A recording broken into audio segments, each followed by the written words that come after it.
Hi friends, welcome to our channel. Ram Sita ఇద్దరు కూడా ready అయ్యి సీతని రామ్ ఒక సర్ప్రైజ్ ప్లేస్కి వెళ్తాడు. వ్యాలంటైన్స్ డే సెలబ్రేట్ చేయడానికి తీసుకువెళ్తాడు. అక్కడ ఒక రెస్టారెంట్కి వెళ్తారు. ఇద్దరు హ్యాపీగా ఎంజాయ్ చేస్తూ ఉంటారు. ఇంతలో సీత హ్యాండ్ వాష్ చేసుకోవటానికి వెళ్ళినప్పుడు అక్కడ ఒక లైటర్ కనిపిస్తుంది. అది గౌతమ్ది.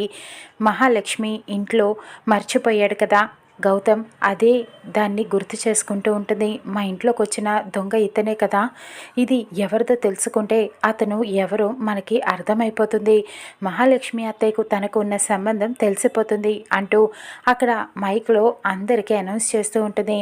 ఇదిగోండి ఈ లైటర్ ఎవరిది, నాకు అక్కడ దొరికింది అని అనౌన్స్ చేస్తూ ఉంటుంది. ఇంతలో గౌతమ్ కళ్ళకి మాస్క్ లాంటిది పెట్టుకొని వస్తాడు. ఈ లైటర్ నాదే అని సీత దగ్గరికి వస్తాడు. మీ మొహం చూపించండి సరిగ్గా అని అడుగుతూ ఉంటుంది. అదంతా నీకు అనవసరం, నా లైటర్ నాకు ఇవ్వు అని చెప్పి సీత చేతిలో నుంచి లాక్కునే ప్రయత్నం చేస్తూ ఉంటాడు. కానీ సీత బలవంతంగా గౌతమ్ ఫేస్కి ఉన్న ఆ మాస్క్ని తీసేస్తుంది. గౌతమ్ ఫేస్ చూస్తుంది సీత. ఇక అతను ఎవరా అని చెప్పి ఎంక్వైరీలు మొదలు పెడుతూ ఉంటుంది. మహాలక్ష్మి కొడుకే అని సీతకి తెలిసిపోతుందా?